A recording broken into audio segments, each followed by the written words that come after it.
हमें एक ही चीज अच्छी लगेगी अभी, सिर्फ और सिर्फ हमारा सिलेक्शन। सीधी सी बात ये है, कोई खुद से बहुत ज्यादा डिसिप्लिन नहीं है तो भैया जो लोग भैया सुबह उठ नहीं पाते या उनको टाइम से क्वेश्चंस आप करोगे। अब पीवाईक्यूज में जेईई एडवांस भी आप कर सकते हो, लेकिन रुको रुको रुको रुको भाई। तो भैया नीट 2026 अगला टारगेट हमारा फिक्स हो चुका है। 2025 में पेपर को लेके बहुत सारी बातें हुई, लेकिन रियलिटी आपको ही पता है, ये पेपर सिर्फ सब्जेक्ट का नॉलेज नहीं टेस्ट करके गया, ये आपको एग्जाम हॉल में आप साइकोलॉजिकली कितने स्ट्रांग थे, ये सारी चीजें भी चेक हुई। अब हमें फर्क नहीं पड़ता पेपर कैसा भी हो, हम कॉन्फिडेंटली जाएंगे और कॉन्फिडेंटली वापस आएंगे। करना क्या है, एक ही चीज मुझे बोलनी है, इस रेस में वही जीतने वाला है जो कंसिस्टेंटली, सबसे पहला वर्ड देखना कंसिस्टेंटली, कहना बहुत आसान है, मेरे लिए भी कहना बहुत आसान है, तुम्हारे लिए भी सुनना बहुत आसान है, बट इसको फॉलो कर पाना तुम्हें ही पता है कितनी ज्यादा प्रॉब्लम आती है।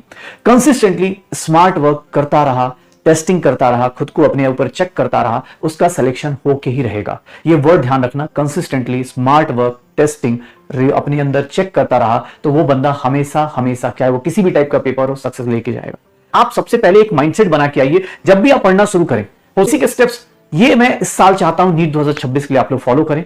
और वो बेसिक स्टेप्स हैं क्या, देखो भाई सीधी सी बात ये है, अगर आप किसी टॉपिक की बात करें, बहुत सारे बच्चे की सर मुझे आता है, कोई चैप्टर जब स्टार्ट होता है तो ऑब्वियस का इजी पोर्शन होता है, और अगर आप 11th 12th थोड़ा भी फोकस देते हो तो थोड़ा बहुत आता है, ऐसा लगता है कि यार हमें आता है। अगर आप खुद से बहुत ज्यादा डिसिप्लिन नहीं है तो भैया जो लोग भैया सुबह उठ नहीं पाते या उनको टाइम टेबल बहुत जल्दी बिगड़ जाता है, मैं आपसे बोलूंगा सबसे पहला स्टेप जो आपको ऊपर बोल रहा हूं बेटा, ये जो चीज है ना, क्वेश्चन प्रैक्टिस वाली जो चीज है, क्वेश्चन प्रैक्टिस होनी चाहिए।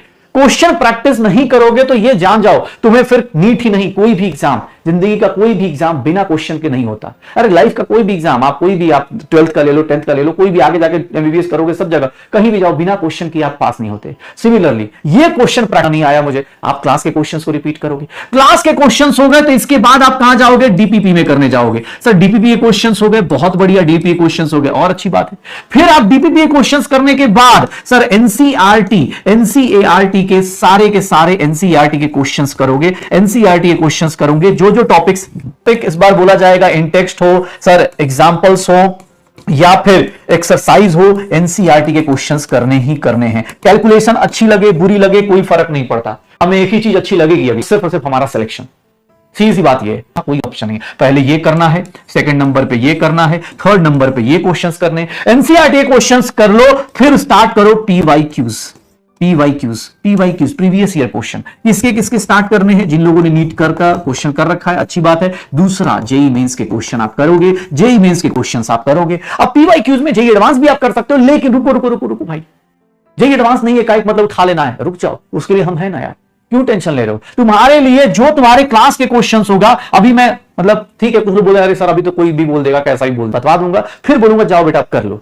तुम्हारे मन में जितना तुम्हें लग रहा होगा कि सर मैं क्वेश्चंस इस बार और अच्छा करूंगा, कर लेना, गारंटी दे रहे भाई, जाओ इधर से नीट का, जेईई मेंस का, जेईई एडवांस का, जो तुम्हें लगेगा। हाँ अब जो सिलेबस आउट ऑफ सिलेबस है उसको तो नहीं बोलूंगा, लेकिन हाँ जितना भी है पीवाईक्यूज आपको करना ही करना है, पीवाईक्यूज तो करना ही करना है। आपको मैं क्वेश्चन बैंक बता रहा हूं, एनसीईआरटी एग्जाम्पलर्स, एनसीईआरटी एग्जाम्पलर, ये कुछ बुक्स हैं जिनको आपको बिना किसी क्वेश्चन के आपको करना ही करना है।